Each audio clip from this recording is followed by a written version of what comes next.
Hi, I'm Shauna from Heritage Springs, and I get a lot of questions about Tradescantia. I wouldn't say it's a difficult plant, but it does tend to get kind of like bald at the top and lose leaves, and then just have leaves at the bottom. And I did a video, I don't know, a few videos ago, kind of showing like how you can take a Tradescantia that's had that happen and like fold back the pieces and pin them back into the soil. But I also wanted to show you a way to just put them in dirt or soil. So I have this really crappy looking mass of Tradescantia cuttings that was in a vase, and the water got too low and a bunch of it died. So I thought this would be a perfect video to show you, because I see some really sad looking Tradescantias and people don't think they can bring them back, but you can. And I'll show you how. So all I'm gonna do is go through this and take off, like you can see, like there's dead leaves here, and then, you know, a little bit, like you can see the dried out stem there. So you just clip those off, it's really not a big deal. I'm just gonna make a little pile here of these pieces. I really like this variety. This dark purple I think is really pretty. And there's been a whole bunch of controversy about the name of this plant. It used to be called, when I was a kid, people called it Wandering Jew, and we don't say that anymore. So people call it Wandering Dude, or I just call it Tradescantia. That's all but anyway, so that's it. It's super pretty. And some of this has like little roots on it. Those are fine. They are still viable. Most of them are. So I was on the Facebook this morning, and a lady had a question about her maidenhair fern, which I've told you before. Those are like my favorite plant. They're hard to take care of because they require so much humidity. So anyway, she had this fern, and she'd had it for a long time, and it was still alive, so that was amazing. But it had brown, crispy edges to the leaves, and you know, she was talking about how she waters it every other day. She doesn't know what else to do. And right beside the plant, there was an outlet in her picture. So I recommended that she get a humidifier. And the guy that runs this group apparently is anti-humidity. I don't know. But he sent me an essay that he had written about how humidity for plants is just a myth, and there's no scientific evidence for it. And okay, like I can see some plants are better at absorbing humidity through their leaves than others. Like, I wouldn't suggest humidity is going to fix a problem with a spider plant. Or if you're underwatering a plant, humidity is not going to fix it. But if you're already watering your plant every other day, and it's an epiphytic plant like a fern is, that'll grow on a rock or a tree or whatever, and does take in humidity through the leaves, then I think humidity is a pretty safe bet to fix the brown leaves. But yeah, he was super upset. I sent him a article by the New York Botanical Gardens, and one by Purdue University, and another one done by the government. I don't know why the government was studying it, but I found this article about epiphytes versus non-epiphytes and their ability to take in moisture. I was really nice about it, but he blocked me, so I don't know. I guess some people just, I don't understand it. I don't understand why he would want to have all of his Facebook group members have dry ferns, but I don't know.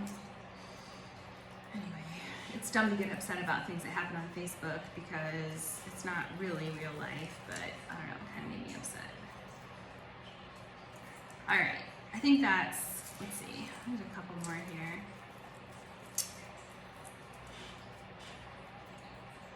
So one other thing I'll tell you with Tradescantia, they like to die from the inside. And I don't mean the plant dies, but I mean like pieces of the plant will dry up and die from the inside of the plant.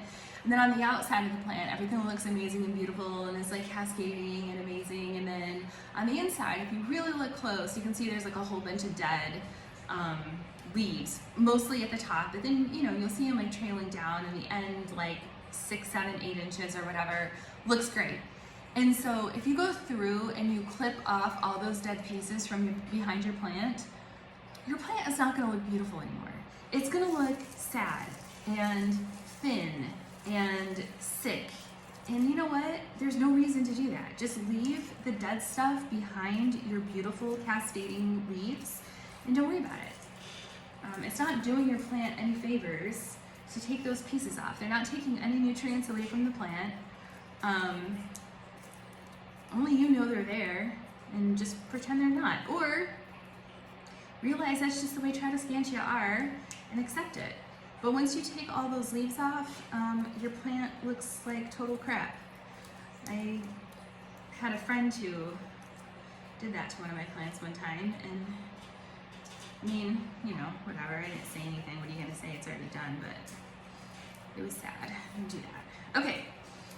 All right, I think that's good. I'm just gonna get these dead leaves out of my little workspace here. Okay, so these are pretty short. Like this is actually one of the longer ones, but most of them are pretty short. So I'm just gonna use a tiny little pot, and I'll probably do several of these because I have quite a few cuttings. So I'm gonna put a tiny bit of dirt in the bottom. I know I call it dirt. It's technically a potting mix. This one has perlite, peat, potting soil, like commercial potting soil in it. We got a little bark on the edges, but I'm not going to use the bark in this. But yeah, okay. So when I say dirt, that's what I mean. People get all upset about that. Okay, I'm just going to set these in here, like just kind of like that. You can fill the pot with your soil mix, but if you do that first, these tend to be somewhat fragile. They'll probably break off, and it'll just be more frustrating. This is a much faster way to do it. Let's see, I like to fill mine pretty full. I think a full Tradescantia is much prettier than not. Okay, that's pretty good. Okay, so now I'm just gonna, I don't know if you can see. That's what it looks like. And then I'm just gonna take this soil and gently get it in the pot and around the pieces.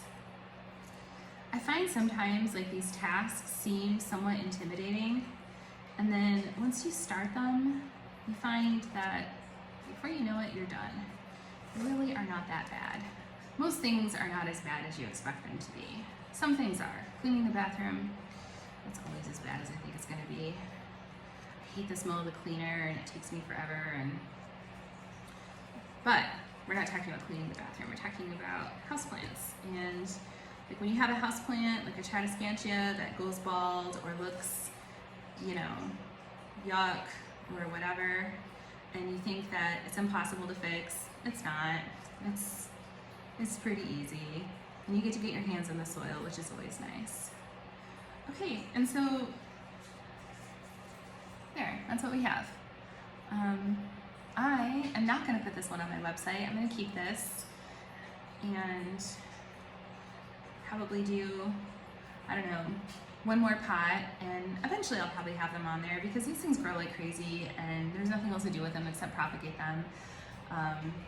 But yeah, so that's it. That's how you do it. If you have any questions or whatever, feel free to drop them in the comments and I'll take a look and help you out. You can always post like a picture or whatever.